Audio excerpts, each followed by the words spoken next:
கர்த்தர் மகிமை என்னில் காணப்பட நான் என்ன செய்ய வேண்டும்? ஏசாயா 60:2.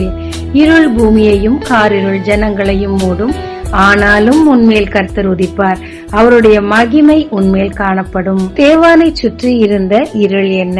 அப்போஸ்தலர் வசனம் 6:9-13. சில ஆலயத்தார், சில பட்டணத்தார், சில தேசத்தார், சில நாட்டார் அவனுக்கு விரோதமாக பொய்களை சொல்லி தூஷணமான வார்த்தைகளில் ஓயாமல் பேசிக் கொண்டிருந்தார்கள். இந்த இருளின் மத்தியில் ஸ்தேவானின் நிலைப்பாடு என்ன? வசனம் 8-10. அவர் விசுவாசத்தில் வல்லமையிலும் நிறைந்தவராயிருந்தார், பெரிய அற்புதங்களையும் அடையாளங்களையும் செய்து கொண்டிருந்தார்.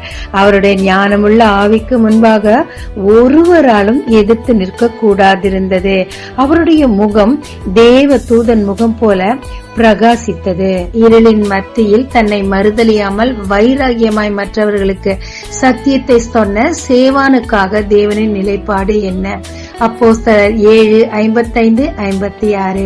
வானங்கள் திறக்கப்பட்டதையும் மனுஷகுமாரன் தேவனுடைய வலது பார்சத்தில் நிற்பதையும் கண்ணார கண்டார்.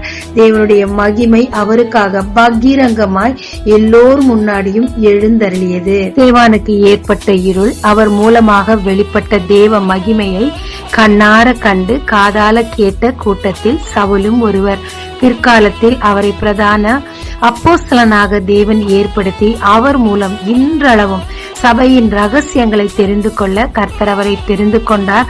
அந்த வித்து ஸ்தேவானிடத்திலிருந்தே வெளிப்பட்டது. நாம் கர்த்தருக்காக ஒரு ஸ்டெப் எழும்பி நிற்கும் போது கர்த்தர் நமக்காக எல்லோர் மத்தியிலும் இருளின் மத்தியிலும் வெளிச்சமாய் நம்மை மாற்றி அவருடைய மகிமை நமக்குள்ளாக வெளிப்படுத்துவாருங்க.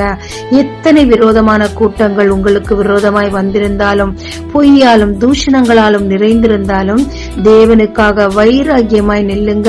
தேவனும் உங்களுக்காக எழுந்தருளுவார். எல்லோர் மத்தியிலும் உங்களை பிரகாசிக்க பண்ணுவார். உங்கள் மூலம் சாட்சிகளை புறப்பட பண்ணுவார். கவலைப்படாதுங்க. கர்த்தருக்காக தைரியமா நில்லுங்க. உங்க இருள் வெளிச்சமாய் மாறும். ஜெபிக்கலாமாங்க.